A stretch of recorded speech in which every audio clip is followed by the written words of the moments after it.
Welcome to the Just Blog Baby podcast for another week. It is Friday, and we are here to talk about the Oakland Raiders bye week as well as their game against the San Diego Chargers at the 0-4 Oakland Raiders. Look to get their first win of the season against their AFC West rivals, who they beat at home last year.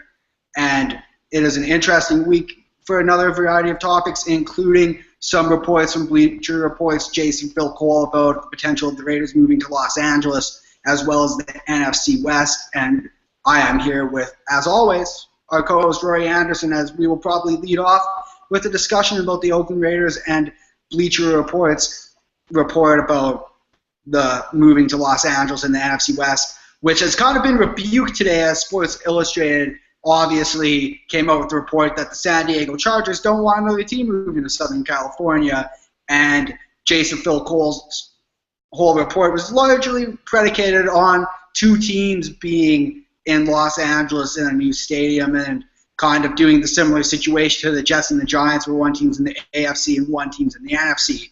And Jason Cole says that Mark Davis would be willing to be that team that switches from the NFC if the Chargers and the Raiders share a stadium, which is a really unlikely thing. So I was really confused when I heard Jason Cole come out with this. And that's nothing against Bleacher Report. So people who think that, well, we talk about this being ridiculous, we're not making fun of Bleacher Report. They're a legitimate website.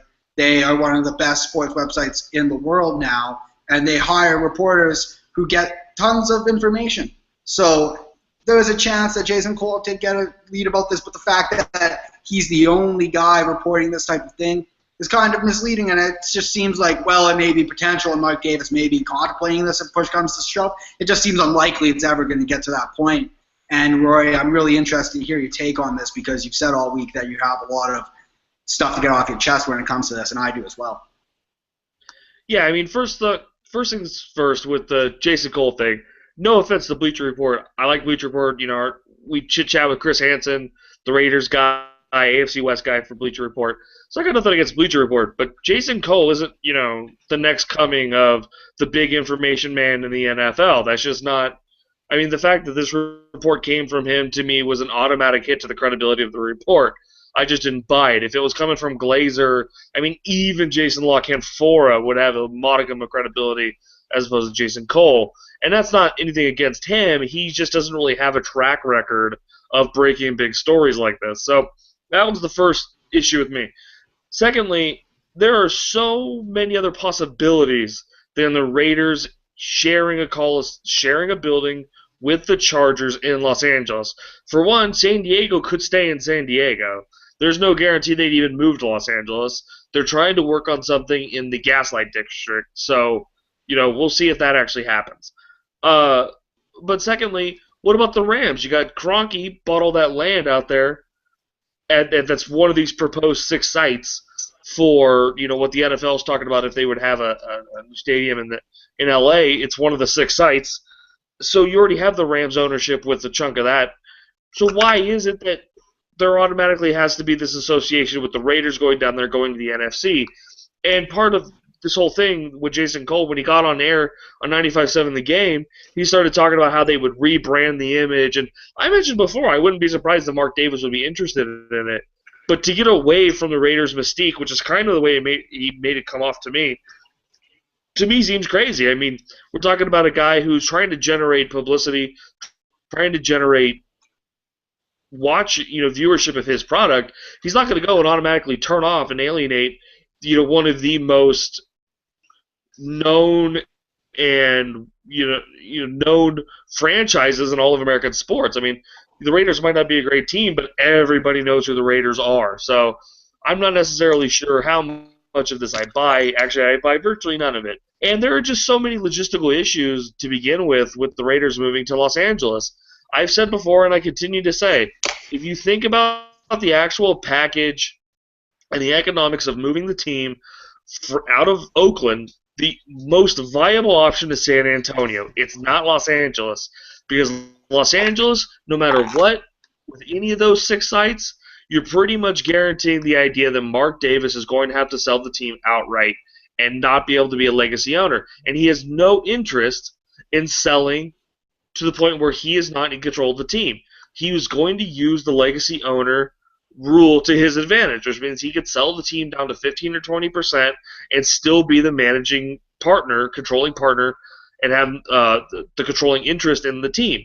He gets to be the face of the team. He gets to pick his general manager, so and so and so.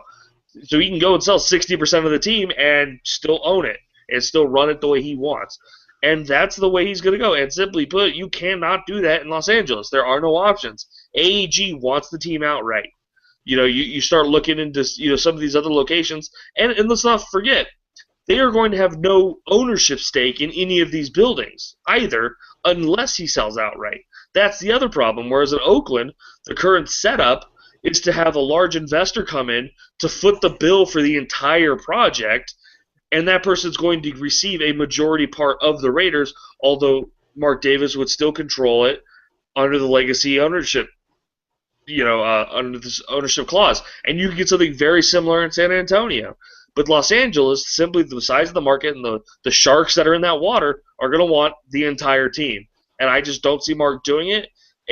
And people can talk about it as much as I don't buy it. It doesn't. Los Angeles does not make economic sense to me.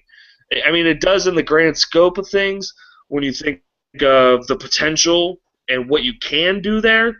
But the Raiders have been so bad for so long that this new generation of sports fans going to want nothing to do with them.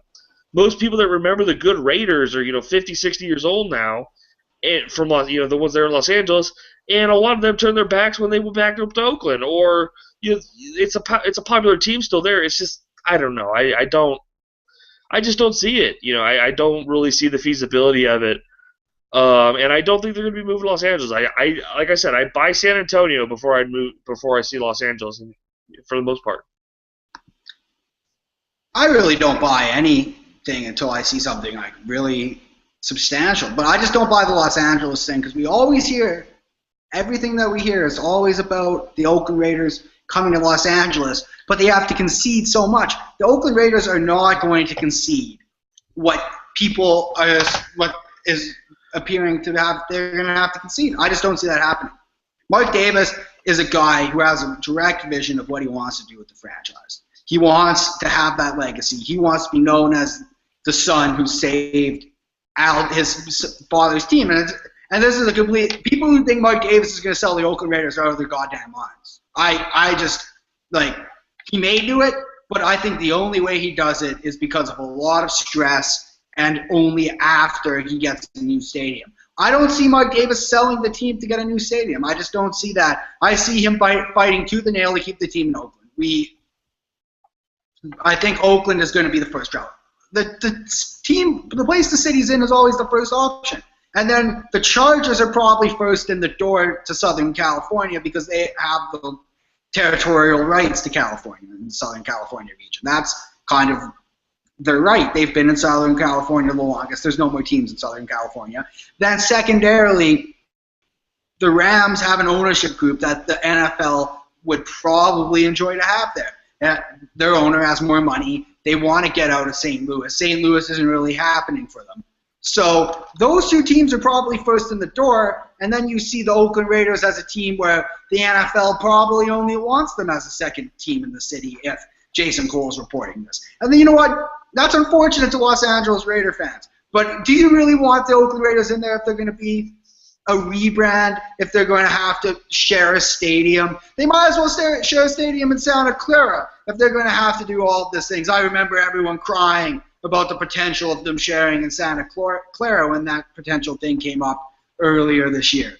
So do you want to share a stadium with the Chargers in Southern California? It's not going to be your stadium. You're going to have to potentially move to the NFC West where you have no history whatsoever. So all of your rivalries are gone at that point.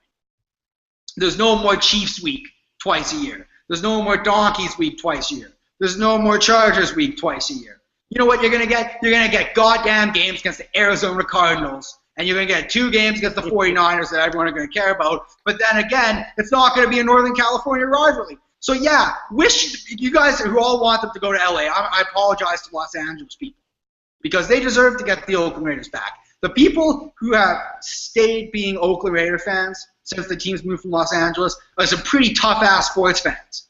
Like, to watch a team that has missed the playoffs for 12 straight years, that is in Northern California, and then to have the hope that they're going to come back, it's really like how Winnipeg Jets fans have had to deal with. The Winnipeg Jets came back to Winnipeg all the way. They didn't even get the team that left. They got the Atlanta Thrashers. They came back to Winnipeg. It's been a great marriage for them. But they didn't have to rebrand. They don't have to lose their rivalries like the Oakland Raiders would have to. They wouldn't have to share. They don't have to share a stadium. This is the type of thing you're going to have to deal with if you're an Oakland Raider fan or a Raiders fan. I shouldn't say Oakland Raiders fan because you're a Raiders fan if the team moves to Los Angeles.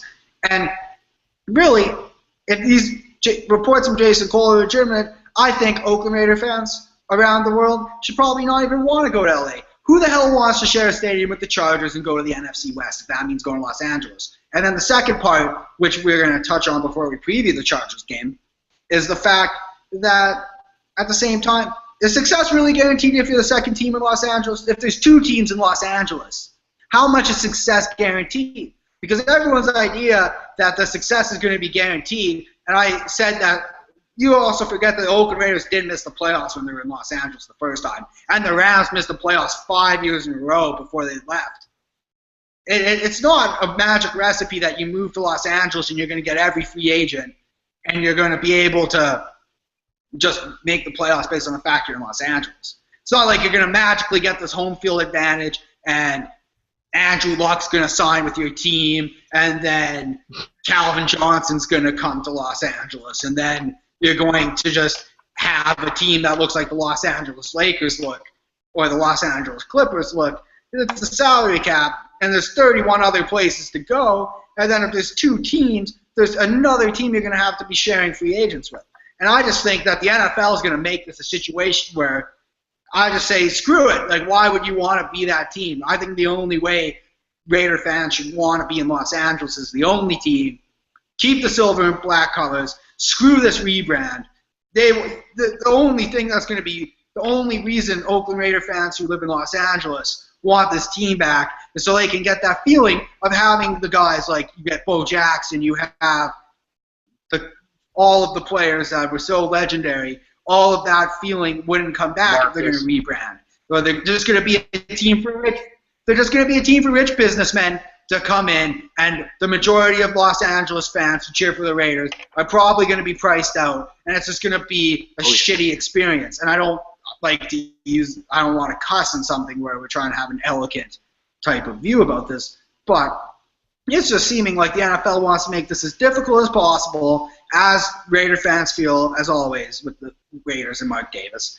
And who the hell wants to be that second team? I think you, as a Raider fan your whole life, can have that sentiment. I know you're based in Northern California, but I think even Southern California fans of the Oakland Raiders can share the sentiment. If you don't want to share a stadium with the Niners, why the hell do you want to share a stadium with the Chargers and then have to rebrand and then have to deal with all of this stuff that the NFL is going to do when it seems easier dealing with poor Oakland.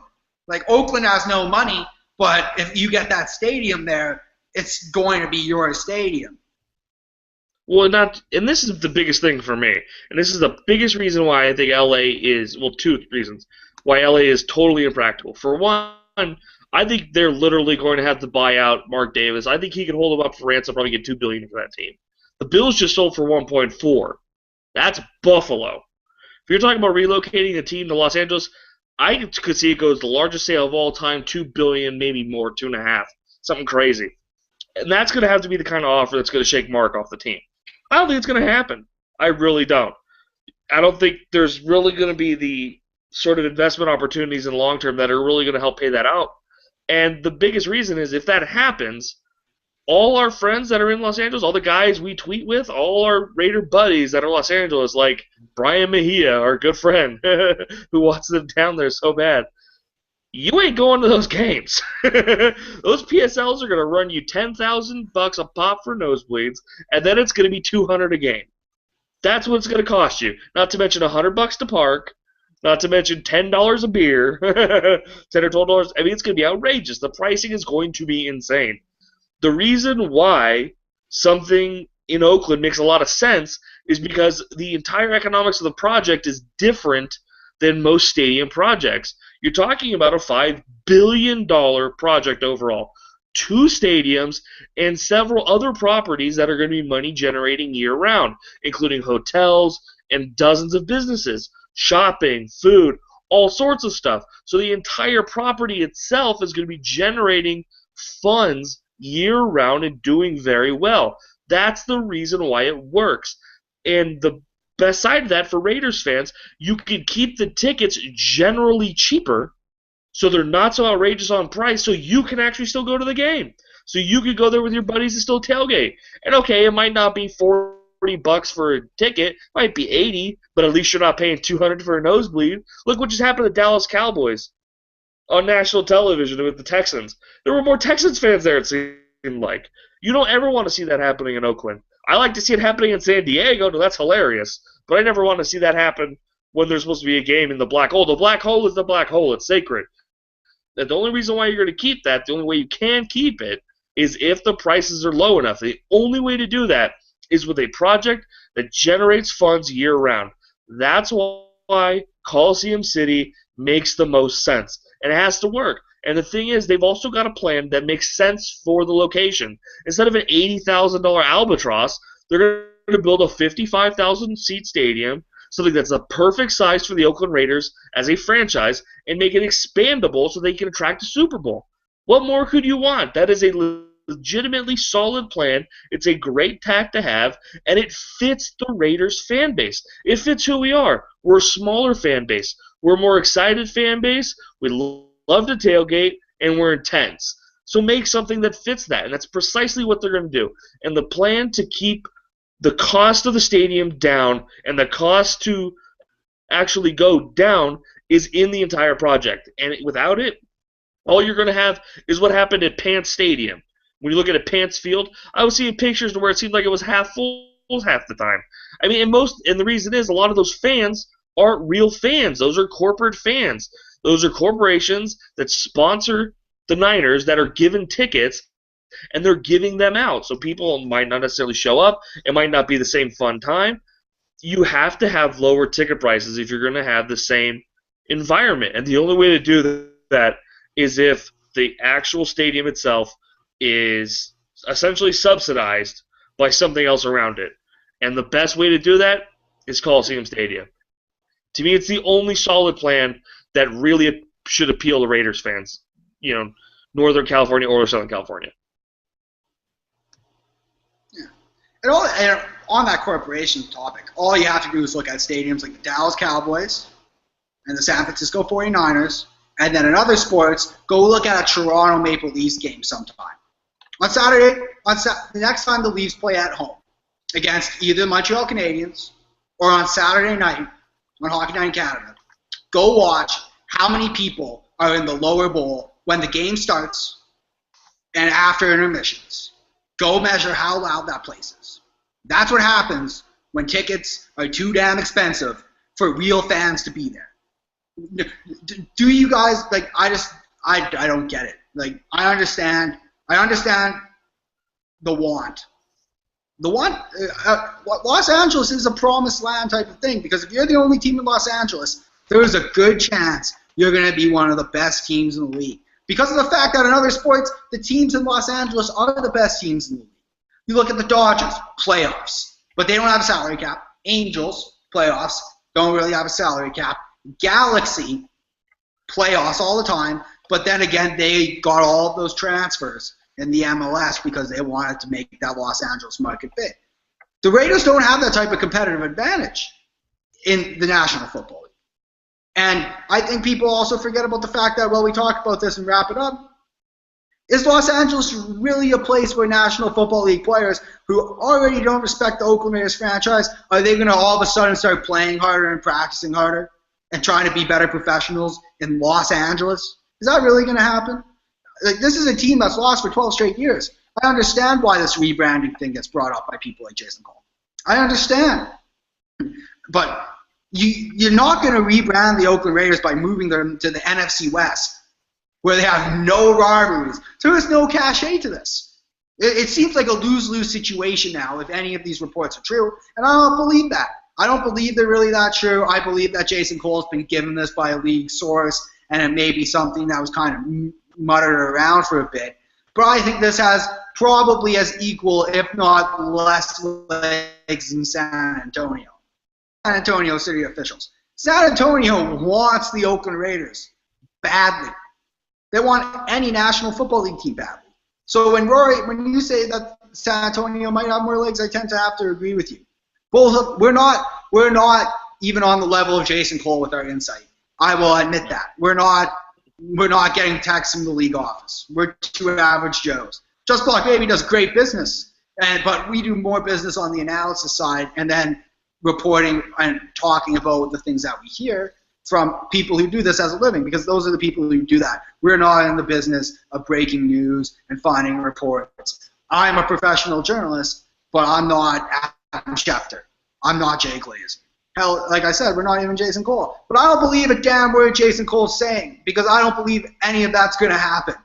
Jason Cole doesn't believe that's going to happen either. He's a journalism teacher. He probably has been told this, and he feels the source is legit. So as a journalism professor, I'm pretty confident that Jason Cole feels the source is legitimate.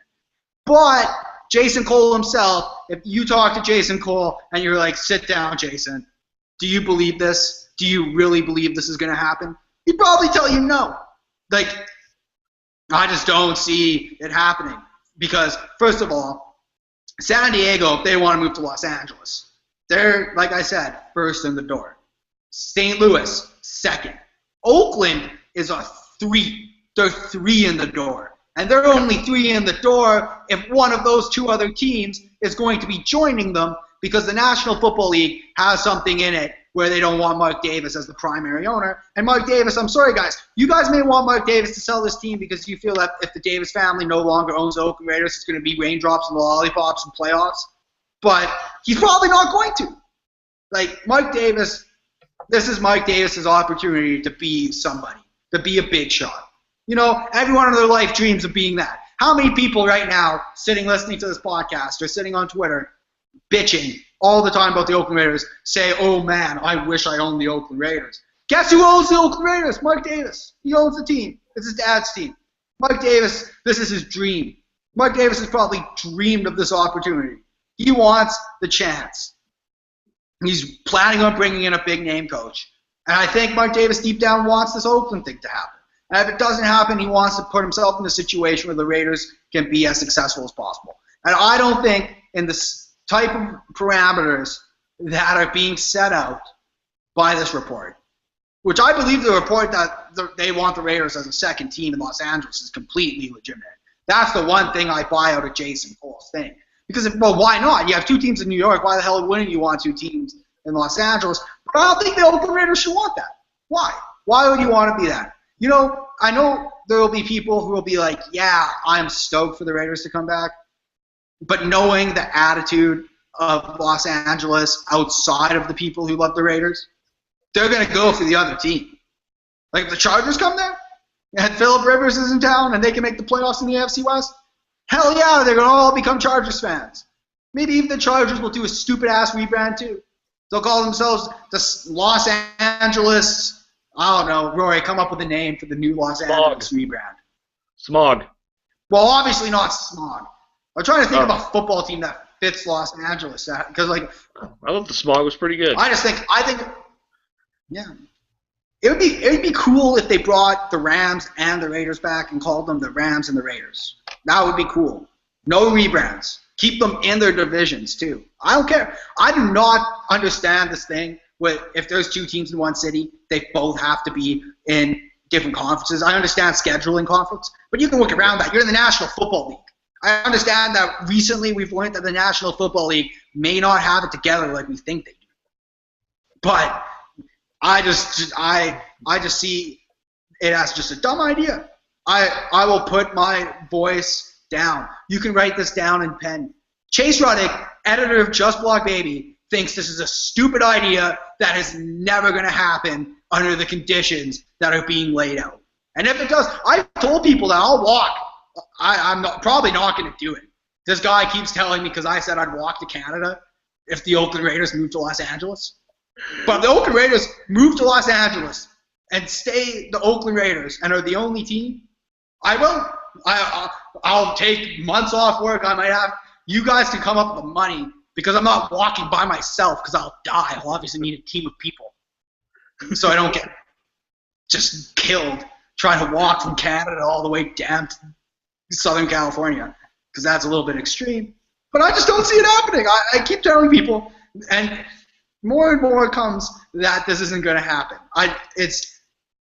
The NFL wants to make this as difficult as possible. Mark Davis doesn't want to sell. And the Oakland Raiders should be the Oakland Raiders. They should be the Raiders. And I'd rather see San Antonio Raiders than Los Angeles, insert team name here, rebrand, playing in the NFC, and playing the Cardinals and the damn whatever other teams are in the division. The Rams. Like, where are the Rams going to be? They're going to play in this hodgepodge NFC West, which has always been the most hodgepodge division in the league. So I just don't understand why you'd want to leave your history in the AFC West, lose all of those rivalries that you've built over countless years, lose the AFC mystique because they're a team that is an AFL. They've always been in that conference because, remember, when you think of teams in the AFL, you think of the Oakland Raiders. You think of the New York Jets beating the Indianapolis Colts, but secondarily, who else do you think about? You think of the Oakland Raiders. You think of the Heidi Bowl.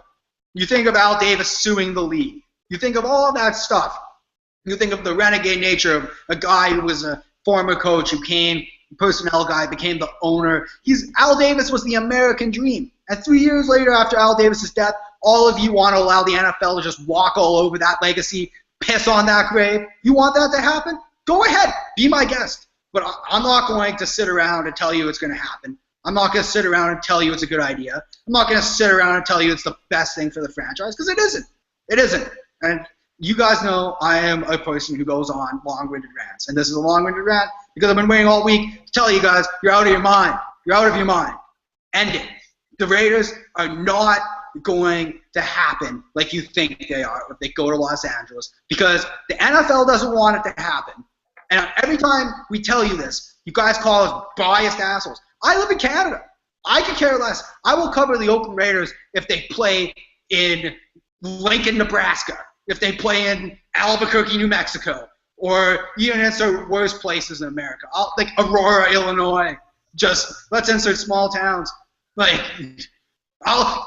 just for Los Angeles, I'll cover this team if they play in goddamn Bakersfield. I really wouldn't care. Barstow. Oxnard. Play at Oxnard. And they could literally play in the Cowboys practice facility and I'll still cover the team. Because really, it just doesn't matter to me like that. So I'm just talking from an objective viewpoint that I just don't see it happening. And I'm sorry, because it would be awesome to see the Los Angeles Raiders. The second best option for a Raiders fan, other than remaining in Oakland, getting a new stadium, and keeping the legacy, is staying in Los Angeles, being in the AFC West, and playing in the second biggest market in the world. It's the second biggest market in North American sports. It's an untapped market. The team that's first in the door has a great chance to be successful. But it's just something that the NFL doesn't want to see. And it's something that Mark Davis would want to happen if it was offered to him. No one's offering this to Mark Davis. People are offering Mark Davis the worst possible offer to go to Los Angeles. It's like, you could go to Los Angeles, but you're going to have to give up everything. And why? Why give up everything? That's my question. Why? Just why would you give up everything like that? Yeah, that's what I don't understand. People talk about them moving to Los Angeles, but it's basically contingent upon Mark Davis not owning or controlling the team. Then why would he want to move him? What would be the point? Why not just sell him now in Oakland and then let the new owner move them? Why go through the song and dance? It doesn't really add up. Doesn't really make any sense to me. So, pardon me. I will continue to stick with Oakland, and I think it's the best, and I think it's the most plausible thing that's going to happen. And I do think you make a very valid point, and it's something I've been thinking of. You were literally talking about if this whole San Diego-Oakland thing were to happen, which I don't think it would anyway, of literally destroying 60 years of history in the NFL. Everyone talks about, Green Bay and Chicago being the oldest and maybe best rivalry in the NFL or whatever. Blah, blah, blah. Don't care. The fact of the matter is you have one division which is AFL Originals. These are teams that have been around for 5 freaking decades, and they've been duking it out for that long. And it's an entire division that's been doing that. And to destroy that, to me, would be remarkably terrible decision for the NFL. I think they would absolutely do damage to their own brand because they are breaking up something that means so much to the popularity of their league. And to me, I don't know, it would absolutely be sacrilegious. I think it would be absolutely terrible mistake. I cannot think in his heart of hearts that Mark would do something that radical. I just don't buy it. He oddly, we talk about, comparing Mark to his dad. He's got a bit of his dad in him. He's a little bit of his dad's, prodigy. I mean, he's kind of a, he's looking to make a statement. He wants to do something big. He wants to make a splash. Good, but he's not going to go do something that's going to go against his best interests. And his interests simply don't lie in Los Angeles because it's going to cost him too much. There are way too many add-ons to whatever's going to happen. Now, let's segue, because the other thing we want to talk about was coaches, okay? And this idea of big splash head coaches. And you mentioned it earlier, and I think it's legit. Mark wants to make a splash with the head coach. Well, the name that always gets brought up now is Jim Harbaugh, the man who annoys me more than all people except for possibly Rex Ryan. But he's always being brought up because of whatever's happening in San Francisco, which I don't understand personally. I have no idea what on God's green earth is happening in San Francisco. And the fact that Trent Baalke and Jim Harbaugh, if your ego is so damn big, if you're Trent Baalke, that you just can't shut up and let Harbaugh be Harbaugh, you just need to be smacked by your owner, to be perfectly honest. I don't get it. Harbaugh is a great head coach. He annoys the crap out of me, but he's a great head coach. And if the possibility ever arises that he goes into next season as a lame duck head coach, which, mind you, in the NFL does not happen, for the vast majority of cases, a coach heading into his last year in contract either gets fired or gets an extension. Hardly ever does he actually stay on the 1-year contract. If that happens, he is absolutely right, I think, for trading for it. And I think with the report recently that the Browns almost got him for, was it 2 third-round picks? I think it was 2 third-round picks. It was a couple pretty harmless picks. Third-round picks. I think you're looking at a couple of mid-round picks, maybe 4s or 5s, that is going to be able to get him for you. And I think that's the sort of splash that Mark Davis would absolutely love. I think it would be great for Raider Nation. And here's the thing. There is an actual sitting example of how you do this. The Arizona Cardinals, when they hired Bruce Arians, did not make wholesale changes to their coaching staff. In fact, they left the vast majority of the coaches to be the same. Well, you could do that. You could keep a guy like Tony Sparano on. He's hired for another couple of years, I believe. He got a 3-year extension. So he's on for at least another year. But as an assistant head coach, offensive line coach, he's perfect. You keep him around. He's going to give you a little bit of continuity. You keep him on. You keep a guy like Flip on. Flip, and then maybe Al Saunders, Bob Sanders, who's a great linebackers coach. Bobby April is a great special teams coach. Maybe even Jason Tarver, but you can demote him. Whatever. Maybe make him assistant defensive coordinator. Doesn't matter. But there's an example in Arizona of how you can do this and bring in a big-time head coach with a big name and keep around your coaching staff, or at least parts of it, what you like of your coaching staff, and then add on what you want. And there are going to be guys in the San Francisco organization that he may want to bring on as an offensive or defensive coordinator, which is perfectly fine, and that's not really a big deal. So I do think that there's an easy way for the Raiders to do it, assuming he goes into next season as a lame duck head coach. If that happens, I think Mark Davis should be all over it and make it happen. Some people love to make fun of Reggie. Some people want to say that Reggie can't work with so-and-so. Look, from people I hear talk about Reggie McKenzie, who know Reggie McKenzie and have been around him for a long time, this is a guy with zero ego. Zero. He doesn't care. He's worked with all sorts of characters before. I personally believe that he could work with a guy like Jim Harbaugh. And I think the Raiders are the right sort of team for Jim Harbaugh because he is nuts and he is such a big ego. But the Raiders don't really have egos. They've been drafting guys who are very much team players, who don't have ego issues, who don't put themselves first, it's very different culture in San Francisco. So as much as I don't like the guy, I do think the idea of Jim Harbaugh is very plausible and is something that could absolutely happen going into the next offseason. Yeah. The only problem is the Michigan thing, because obviously Jim Harbaugh has coached in the college ranks and knows. You know how easy it is to coach in college? I understand people always think, oh, there's a lot of pressure in coaching in college because if you lose a game or two, everyone hates you. But you literally don't have to deal with things like the salary cap, general managers. You go to Michigan, Brady Hoke is so damn useless that Harbaugh would just have to show up and everyone at the big house would be on their knees with their hands on the ground, just being like, we're not worthy. Like, if you've had to deal with Rich Rodriguez and Brady Hoke for the last decade, and then even after that, Lloyd Carr, like I'm trying to remember great Michigan players since Charles Woodson was there. Like, I mean, like, Tom Brady doesn't count, so... Because he was with Charles Woodson. I don't know. Yeah, and he was, and he didn't really even play that much. So, there's been nothing there, and he is a former Michigan player, so there's that. He's a Michigan man, and you always know those Michigan people love their Michigan men.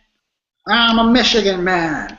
That's more of a Southern voice. I'm sorry. I don't know like a Michigan accent. It'd probably be pretty close to Canadian. They're pretty close to Canada, so whatever. But that's the biggest obstacle there. But I just think it's going to be. I'm preparing for a big name head coach of any kind, and Reggie McKenzie being the general manager for one more season. They're not going to find a new general manager, and they're sure as hell not going to let the head coach be the general manager. They already told Hugh Jackson to go kick rocks for that idea. So I understand, like, a superstar head coach may want to be the GM, but GMs and head coaches and GMs doing the same job doesn't work in the NFL anymore. We also saw that happen to John Gruden. Remember how quickly John Gruden made Tony Dungy's Tampa Bay Buccaneers into John Gruden's really bad Tampa Bay Buccaneers? Like, that's what happens because head coaches spend a lot of time working, and head coaches have a lot of bad ideas when it comes to players. I would be the first to say that. Like, there's got to be some balances. So I can see I see the superstar head coach with Reggie McKenzie as the GM because I see Mark Davis making that pretty clear in the search. He said, I don't think Mark Davis is lying when he says those things about Reggie McKenzie because Mark Davis didn't say a lot of nice things about Dennis Allen. I don't remember Mark Davis really supporting Dennis Allen other than saying there's no more excuses. How many times did you see Mark Davis saying the things about Reggie McKenzie that he says about Dennis? Like, you just don't see him saying the same things he said about Dennis Allen that he said about Reggie McKenzie. I see him getting one more year. If Reggie McKenzie is going to be one of the people to hire the coach, Reggie McKenzie's probably going to hire the guy who's going to let him keep his job. I think everybody in the world would probably be like, I'm going to hire the guy who's going to keep me employed. That is probably step one in Reggie McKenzie's criterion, which might not be a word. Is criterion a word? Let's check it out. I don't know. I think it's close enough. Close enough. Criteria. Fair enough. Yeah, here's how many people does the head coach know? You know, when it comes to player personnel side of things, right? So Chip Kelly, he comes in. It's not like all of a sudden the GM is his guy. The GM was there first. He was brought up through the Philadelphia culture. He was there for a long time. Okay, Trent Baalke brought in Harbaugh. Okay, Baalke picked him. I mean, this you know, these aren't things where, like, does Harbaugh know anybody for a general manager that would be a credible general manager? Absolutely not. I mean, think of any of these guys. I mean, maybe you get down to, like, if you're talking about potential candidates, maybe a Jim Mora, because he spent so much time around football, he's going to know a lot of people. And he's done it on different levels. But realistically, most of these head coaching candidates, they don't know a whole lot of GMs unless they've been around the league for a while. You know, and even yet, you have to know people on that pro personnel side or the talent scouting side of things. And I don't think most of them do. They really don't understand it. The only healthy way to have the organization is to have a GM and then your head coach. What I would say is, if you're going to bring in a huge ego, Reggie McKenzie, to me, from like I said, from just what people I've heard people that know him and know him well talk about him, and just talking with chit chat. I've chit chatted with Andrew Brandt before about him. They tell me that I've heard that he's just a super easygoing guy. You could bring in most anybody, he'd work with him. It doesn't bother him, and I don't think people always say why do you fire Hugh? Why do you fire Hugh? I think that has more to do with Hugh's personal actions when it comes to the power plays and things than anything. I think that's what it was that Reggie didn't want to deal with, and he was just looking for a clean slate. But that doesn't mean I don't think he can't bring in a wild figure like a Jim Harbaugh, even, oh Lord help me, Rex Ryan, if it came down to that, to bring in kind of a loudmouth guy that's very flamboyant in your face. I think he could handle one of those guys. I don't think it would bug him. Because to him, it's two separate jobs. He has his job. He finds talent. Coaches, take that talent, go win a football game. But Reggie finds talent. And realistically, for the most part, when it comes to seeing a player that, a coach and a scout like, I don't think you're going to see huge differences. I don't think you're going to see, okay, I think it's going to come down to is your scout's going to say, hey, look, I really like this guy. We think he fits this. Can you use him? If the answer is no, then fine, you move on. Maybe that's what it has to come down to. But you could find consensus. You could reorganize a hierarchy. You could redefine jobs in order to make something work. So I think there's a lot of hullabaloo about a whole lot of nothing. But I do think the idea of getting a big-time superstar head coach is very probable. And I do think the most likely guy at this point is going to be Jim Harbaugh. And if the Jets keep losing, God help me, it could be Rex Ryan. Lord, that would suck, but it could be Rex Ryan. But other than that, you're just looking at a whole bunch of OCs and DCs that have been around a long time. But that's not really where Mark wants to go. And for all the money he talked about throwing down on John Gruden, you could go light up Jim Harbaugh's bank account for half that. For a quarter, what you're going to just have to pay ESPN, and then you can go get yourself a whole bunch of good assistant coaches to go with it. So I don't really see the issue. But I think that pretty much covers all that. I'm done talking about coaches now. But, did you see Sperano's ball thing? Did you ever see Sperano's ball thing? We'll talk about that as we preview this game, because it's actually because of the fact that pretty much the Raiders are 0-4 and they're 7-point underdogs. We can just say that you pretty much have to hope for exactly what happened last year in Oakland for this win. My thing is, first of all you people hate DJ Hayden. Remember DJ Hayden? Who sealed that game for the Oakland Raiders last year? DJ Hayden. He's not there. They're literally going to have to make Phillip Rivers have one of those Phillip Rivers games where he pees down his leg and strangles himself with that little tie he likes to wear. By the way, I usually don't get like this unless you've heard my Patriots rant. But there's nobody I like to see lose more than Phillip Rivers. Oh, he's my least favorite quarterback. Oh, my God. And like I said, you guys all know me as a guy who grew up cheering for a team that's on the complete other spectrum of football in the New York Giants. I was a New York Giants fan. I was a New York Giants fan before Eli Manning. As a kid, Kurt Warner. I started cheering. I like Jeremy Shockey and Tiki Barber. Y'all can make fun of me as much as you want, but I'm sticking with it. That's who I cheered for as a kid. I covered the Oakland Raiders because Fanside gave me a great opportunity.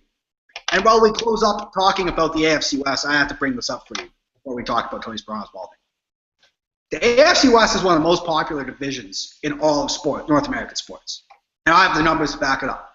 Fanside, its most popular blogs all reside in the AFC West from the National Football League. Predominantly orange, Denver Broncos blog, extremely popular. Bold Beat, Chargers blog, extremely popular. Arrowhead Addict, the original Fanside blog, which is obviously one of the most popular. And then us recently became the most popular and one of the most consistently popular blogs on the website. You want to know why? Because those teams all have history. Those teams are all in places where football is important to the people there and where the fan bases live and die the history. They have rivalries, they have interesting stories, they have interesting fans who come to the games, who tailgate, who get loud. That is all going to die when the Oakland Raiders leave. If the Oakland Raiders leave, it's not the same. And I know the 3 other teams may say something differently and have their little jokes about the Oakland Raiders haven't won anything, but where would you be without making fun of us, and where would you be without hating them because of the fact that they kicked you around the curb for goddamn 4 years? Where would you be? It wouldn't be the same. And the NFL would be stupid. I know Roger Goodell is an oaf. Roger Goodell is one of the stupidest people. I know a lot of people used to think that Gary Bettman and Bud Selig were stupid, but Roger Goodell is making people like Gary Bettman and Bud Selig look like Pete Rozelle. Like, they look like geniuses compared to Roger Goodell and how he looks this year. So I understand. I understand. So there. Don't ruin the AFC West for us, please. Because I'll be one very unhappy person. And I know a lot of people would. That would just be idiocy. But well, speaking about things people thought was idiocy, but I thought was actually pretty smart, Tony Sperano's metaphor, while being hokey and while being pretty good fodder for blogs to be like, that's pretty funny, the Oakland Raiders buried a ball. But, I found that to be a really good way to start. Well, when did you ever see Dennis Allen doing something like that? Without having to say, listen at the end of the day 17 times. And this isn't kicking Dennis Allen as he leaves the door. Dennis Allen did his best with the situation where Dennis Allen, they told Hugh Jackson that they were going to rebuild this football team. Hugh Jackson told them to kick rocks, and then Reggie McKenzie was like, okay, you can kick rocks too, while looking for an offensive coordinator job. And that's what happened. So he was put in a situation where this team wasn't taken seriously. It's really hard to take your first head coaching job seriously when you know you're being set up to fail. I remember when Terrell Pryor's agent said that Dennis Allen was setting him up to fail. How do you think Dennis Allen feels? I bet you Dennis Allen's agent right now is probably saying the same damn thing as Dennis Allen looks for a new job. He was set up to fail as well. So Tony Sperano's in a situation where the same thing's happening. But Tony Sperano's going to try to squeeze every last inch out of this National Football League team. That is terrible. This Oakland Raider team, we can all say right now, is terrible. We all thought they could be better. I think everyone who covered the Oakland Raiders thought that this team could be better. This team thought they could be better. The players they brought in all should be better, but for whatever reason, and injuries is a huge one again, and that's not an excuse, that's just a reality. This team is decimated with injuries. Nick Roach may never come back to play football again. He was their only middle linebacker. We've had the Nick Roach record. And he wasn't even a middle linebacker. They're playing Miles Burris, who I've said probably couldn't even play on the Montreal Alouettes as a middle linebacker, playing every snap.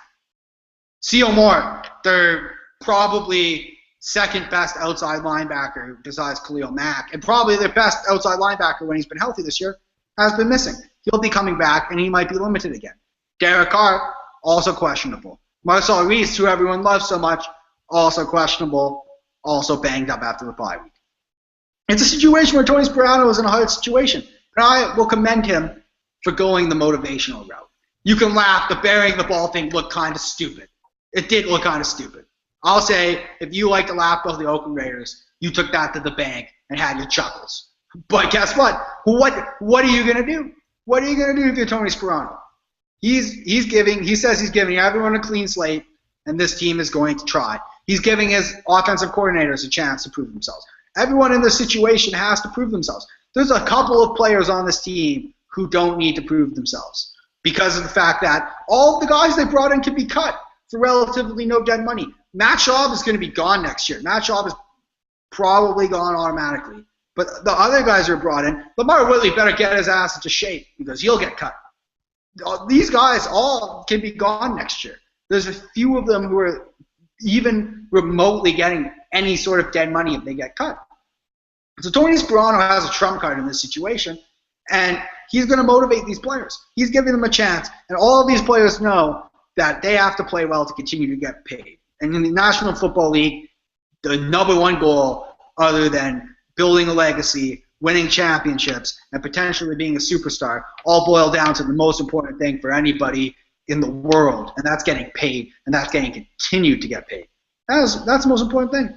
So Tony Sperano is probably telling all these people, I'm going to give you every opportunity to succeed still. You have a clean slate. Guys like Denarius Moore being given a clean slate. And on Sunday, we're going to know what that means and how that's going to work out.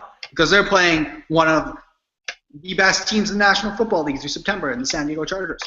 You may not like hearing that. You may say that the San Diego Chargers are still going to choke in the playoffs, but that's neither here nor there. This is a team that isn't going to have to backdoor themselves this year.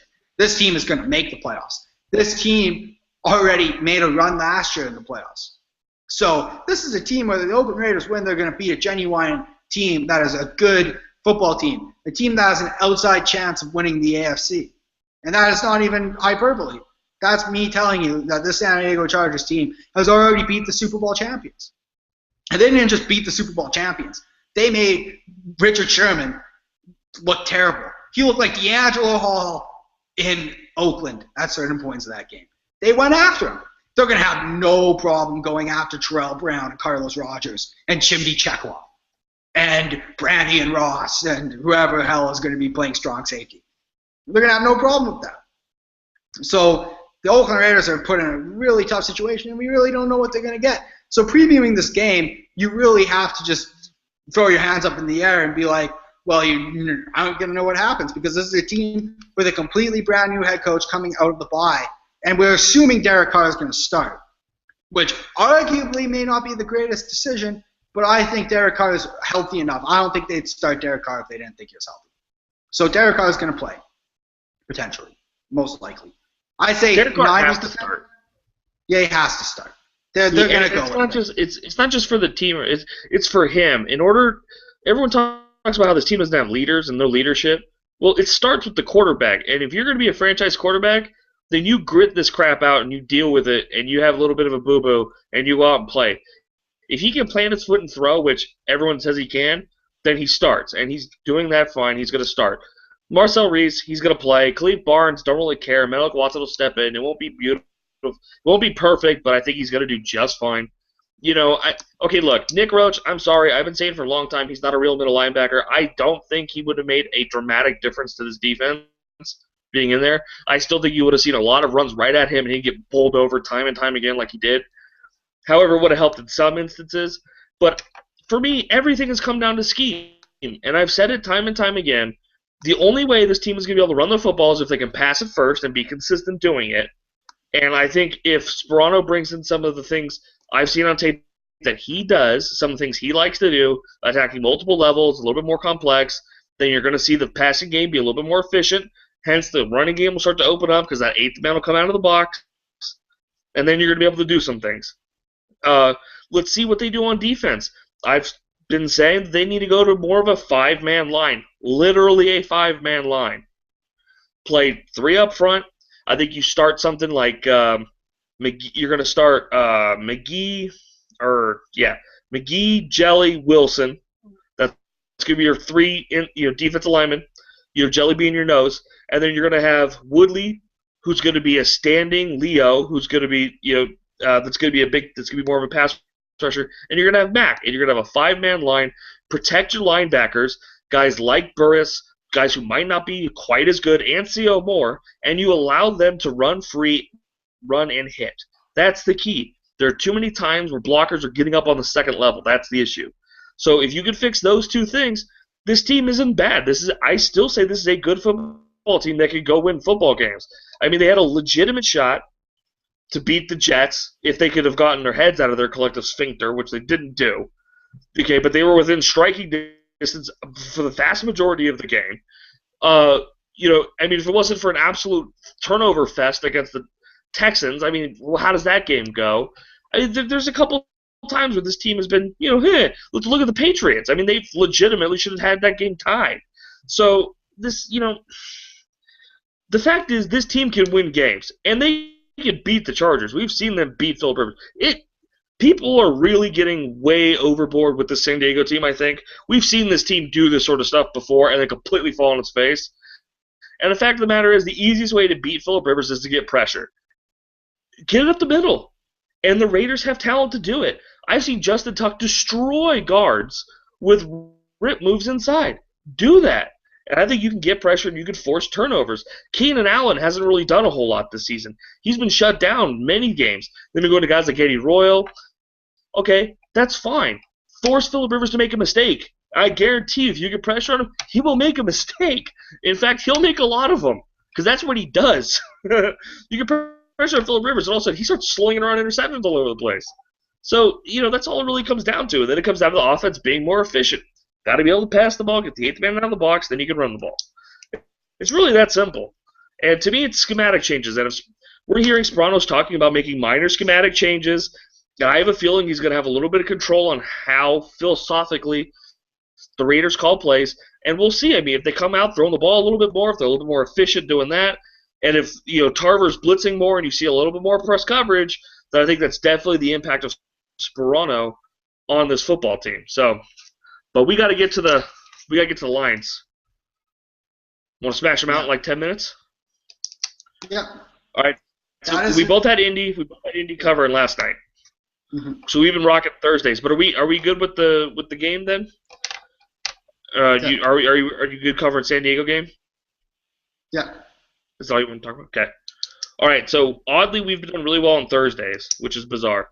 But let's get to Denver Jets. Denver Jets are +7. I'm actually going to lay the points and take Denver. Yeah. I don't like it. See, the problem is the Jets are a complete abomination of football right now. Like, they've got Geno Smith missing meetings. They got Michael Vick telling people he's not preparing. Like, Rex Ryan's going to get fired. That's why we're talking about Rex Ryan potentially coming to Oakland, because he's going to be looking at feet in a completely different time zone next year. And by the way, for people who think that Rex Ryan feet joke isn't funny in 2014, it is always funny. If a National Football League coach has a foot fetish and you know about it, it's funny. Because guess what? You can like what you want, but if you like feet, I'm going to make fun of you consistently. So because Rex Ryan loves feet and the Jets have a terrible secondary and just a terrible offense, I can't promote anyone putting money on the New York Jets. Although because everyone's going to be on the Broncos in this game, there's a chance some shenanigans happen. But I'm going to take the Broncos. Yeah, I usually don't lay 7, especially with a team going east. But all right, Pitt at Cleveland. I got that at Pick'em, and I'm taking Pitt. Yeah, I'm taking Pitt. Cleveland's had a nice little go, but these games are difficult because both these teams always battle, and this is the second game between the two this year already. But that Steelers running game will probably get it done. At least I think so. And the Browns defense has been kind of Jacksonville, Tennessee. Yeah, it's true. Tennessee's -4, so I'm taking Jacksonville. Well, I'm taking Jacksonville. If anyone had the Titans last week, you should just be betting on the Jaguars just to spite them for completely ruining Sunday. Goodness. I would have won my week in my pool if the Titans would have won. And the Lions. We'll get to that later. Goodness. And the Chiefs. I didn't have the Chiefs. I had the Chiefs betting-wise. Terrible week again. Yeah, just so people know, I went 8. I hit on 8 last week. You hit on 5. Yeah. I was crushing until the last 3 games, and I whiffed on all 3. We both whiffed on all 3 of those. Chicago and Atlanta. Atlanta is getting 3. Chicago at Atlanta. Yeah, Chicago. All right, I'm taking Atlanta. Atlanta is they're just bad. I'm sorry. Atlanta got whooped around by the Giants. So shame on the Bears if they can't win in Atlanta. Shame on them. Green Bay at Miami. Miami's laying 3.5. Green Bay. You and I have way too much consensus so far. Detroit at Minnesota. Minnesota's getting 1. They're getting 1. 1 point. 1 point. Well, Teddy Bridgewater's coming back. And the Lions. Yeah, and the Lions. They're also and this is in Minnesota. No Megatron. You're looking at no Reggie Bush, no Joik Bell. It's kind of talking about big time injuries. But. Oh boy. You almost have to go. Like you have to go with the Vikings here. Mm-hmm. Because the same thing. Unless Eric Ebron's going to turn into Antonio Gates overnight. He may get there at one point in his career, but it's not tomorrow. It's on Sunday. So. And I'm not sure how much I buy into Golden Tate, really. I just don't know. See, Carolina at Cincy. The Lions should win the game, but whatever. Carolina at Cincy, what's the line? Carolina at Cincy. Cincy's -7. Cincy's -7. Yeah. I thought that was a big line. Yeah, that is no AC Green. You just have to take Carolina in that spot. I know Cincy's really good at home, but unless Cam Newton gonna, it's just a lot of points. Mm-hmm. New England and Buffalo. Buffalo's getting 3. Yeah. You know what? I don't even care that they beat the Lions. Kyle Orton is not beating Tom Brady. Just no. Okay, so you're taking New England? Yeah, you're going to take Buffalo, aren't you? No, I'm taking New England. You and I have way too... The only one we've disagreed so far on is Atlanta, Chicago. Baltimore, Tampa Bay. Tampa Bay's getting 3. Tampa Bay's getting only 3. Only 3. I thought the same thing. I was hoping for like around 4.5, 5. I would have taken them, but odds makers are the devil because there's a very good chance that somehow Tampa Bay is going to cover this game, but I just can't. I honestly just cannot promote taking back football teams who are only 3-point favorites. Buffalo's in the same spot here because what is going to happen. All of Buffalo's skill players are going to make crazy plays, and then their defense is going to be just enough to stay in that game. And this is something that Tampa Bay can do. But I don't care. I'm going to take Baltimore. Yeah, the thing about Tampa Bay is Glennon has been odd. Like, he's been really poor at times, and then, every once in a while he just starts slinging it and slings it well.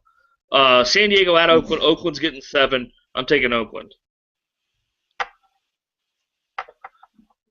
How much? 7. You know what? It's a good spot for Oakland just because it's 7. But if the world falls on the Raiders again early in that game, you're going to regret having them at +7. But I am not laying 7 points on Phillip Rivers in the black hole. That's just the Oakland Raiders could be 0-15, and I would tell you to take the Raiders in that game. And the Chargers could be 15-0. The Raiders just can get to the San Diego Chargers, and we saw that last year. Terrell Pryor can't even throw a football, and they won that football game. So I like it. It's okay. It's a decent enough line. I would prefer 7.5, but that point's pretty irrelevant in that situation. So yeah, give me the Raiders. All right, I got Oakland too. We always have Oakland. And actually, I think they've covered twice, right? I think they're 2 out of 4. I think they've covered twice for us. They're actually pretty much where you would expect most teams. Most teams are not winning against the spread teams because odds makers are great. And National Football League odds makers are they're the spawn of Satan. They're just that good. They're what they do that you just have to just understand that. You won't see Dallas any teams. Dallas at Seattle. Yeah. Dallas is getting 8. Dallas is getting 8. Dallas. I'm taking Seattle. You can take them. You can. But Washington and Arizona. What's the line? What's the line? -2.5 for Arizona. Who? Arizona. Is Logan Thomas playing? Yeah. Okay, I gotta go Washington. Screw Logan Thomas. Arizona should have called Terrell Pryor because really, at least Terrell Pryor has some speed to burn. Logan Thomas is just a slower Terrell Pryor. I dislike Logan Thomas. I have this hate. I could not believe he got drafted. He is crap at football. And if he covers the spread, good on him. Yeah. I have an app right on my tablet where I get all the lines from. And so it has Bovada, it has all the big Las Vegas lines, right? And on this, when I got to this one, it shows because I always go off the originals. Whatever it opens at is what we do this off of. So I look at the original, the open. It's -2.5 for Arizona, and I go over and I hit the line watcher because it's going blank on most of them.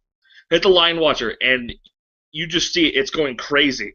And so it's like looking at what all these places are looking to set the lines at, and it's adjusting so high, or like it's swinging so far to Washington. Like I wouldn't be surprised if you start seeing like +1 or +2 for Washington in this game. When you start seeing like tomorrow's lines, when you really start seeing money on this thing, when you start seeing the sharps get on it too, I wouldn't be surprised if this thing swings heavy Washington's way. So watch out for that because Seattle. So yeah, I mean they're at least competitive. And Logan Thomas 1 for 8 for 8, whatever. All right, Giants at Philly -3. Giants at Philly -3. Yeah. I gotta take Philly because I still think the Giants are terrible. I just do. I just think they're terrible still. I understand they're doing better this year, but they're just not good enough. And Rashad Jennings is hurt. So they're going back to running useless running backs like Andre Williams and Peyton Hillis. So I gotta go against, and you guys all know that I have a soft spot part in my heart for 2-time Super Bowl champion Eli Manning. But God bless the Giants. I just don't see it. I don't at all. They just aren't good enough. Big game in that division. I have the Eagles to win the NFC East, as you all know from the start of the year, so that's a big game. All right. San Francisco at St. Louis. St. Louis getting 3.5. 2.5 in St. Louis? 3.5. St. Louis is getting 3.5. You know what? The Niners, like Jim Harbaugh owes Chip Kelly and Andy Reid money for just being like for as good of coaches as Andy Reid and Chip Kelly are. Both those fat, useless people killed themselves in San Francisco by not using their running backs. You have the 2 best running backs in football. Use them. Goodness gracious. I'm offended. Andy Reid on the 40-yard line 3 times last week didn't run the football. Like, are you kidding me? Yes, Jamal Charles. Run the football. I don't want to see these stupid passes to useless people. Run the ball. Actually, like everyone likes to see the Chiefs and the Eagles lose. Whatever. But the Niners are going to cover this game because they're just that much better, and because of the fact that Chip Kelly and Andy almost beat them, this line's a pretty value line. They're going to run all over St. Louis. I can't see that. 3.5. Good enough. Yeah. Good enough for me. Alrighty. Really different, like 3 games, I think. Yeah. So this one's going to be oddly close. I'm looking at it. Yeah, Atlanta, Chicago, Seattle, Dallas, and Giants, Philly. So, which is odd because usually you and I, we're usually pretty opposite. We usually have a lot of different opinions. So. Is that all of the games then? That's all of them. That's all of the games. So 1, 2, 3, 4, 5, 6, 12, 13, 14. Is St. Louis, San Francisco really on Monday Night Football? Yeah. On Monday Night Football. Oh my goodness. And then your Sunday night game is San Bradford. Like, the Sunday night game is almost always better than the Monday night game nowadays. Yes. But like, you're gonna have to deal with what. Like, I understand this Austin Davis kid isn't that bad, but like they definitely thought Sam Bradford was going to be playing in that football game because And also, I only like the Rams have a good front 7 and they have good pass rush, but that doesn't really matter that much when Colin Kaepernick and Frank Gore start getting going. Like, well, Robert Quinn hasn't done anything. Yeah, Robert Quinn hasn't done anything. Chris Long's hurt. I think that line is really predicated on that assumption that last year the Rams had a really badass defense. I don't think they have that same type of go around this year. Yeah. Alrighty. But anyways, that's everything, isn't it? I hope everyone enjoyed this podcast. This was a really good rapid fire podcast. I had a really busy day, so it started later. And everyone, we will get this up on our website this time. I'll make sure to recap everything we said, transcribe it, and then get it up. And everyone else, you can find us on our YouTube channel where we now have 3 videos. So go subscribe, and then you'll get everything all the time. And really, how hard is it to just open up YouTube and press play and put in your headphones? And it's not that hard. We're gonna Column will be out tonight for the Night Owls. So. Your column? Okay. Yeah, I'll have the column up tonight for the Night Owls. So my week's been like you. My week's been a little crazy trying to get jobs. So. I will be hanging out with my lovely girlfriend, who is probably mad that I've been doing this. So make sure there's no spelling errors in your column, please, Rory. Like Olsen. Yeah. Okay. Like 60% of our staff writers spell Greg Olsen's name like the tight end for the Carolina Panthers the first go around. Like I could send a memo weekly that it is Greg Olson, not Sen, and people would still screw it up because it's just that type of name. But anyways, that's neither here nor there. This has been the Just Block Baby podcast, and I am Chase, and that was Rory, and we will see you early next week where we bring a recap. We'll be back early next week. We'll make sure to do it. It may be back on this late Oakland schedule because with my new job, I've been at an office from 9 to 5. It's a lot different being the real editor of a newspaper. Sports editor against games. So you get to just leave the office after you check your emails. Not so much when you're the only guy. So it sucks. But then we'll be back either Monday, probably Tuesday, so we can recap the lines and stuff. That'll probably be what we shoot for. And also, we'll make it work. We'll make it work. And also, one last call out. If you live in the Northern California area, give Rory Anderson a job. Rory, what kind of jobs do you want?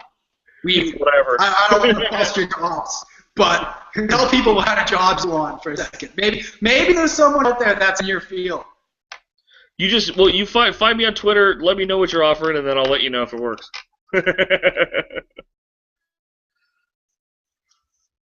Alrighty. He's got good work ethic on the internet, so be good work ethic in real life. But let's end it on that. I just want to help Rory the best way I can. Since I'm not from California, that's all I can really do. But anyways, Just Block Baby Podcast, episode 3 on YouTube is a success, and it is over. We'll see you on Tuesday. Take care, everybody.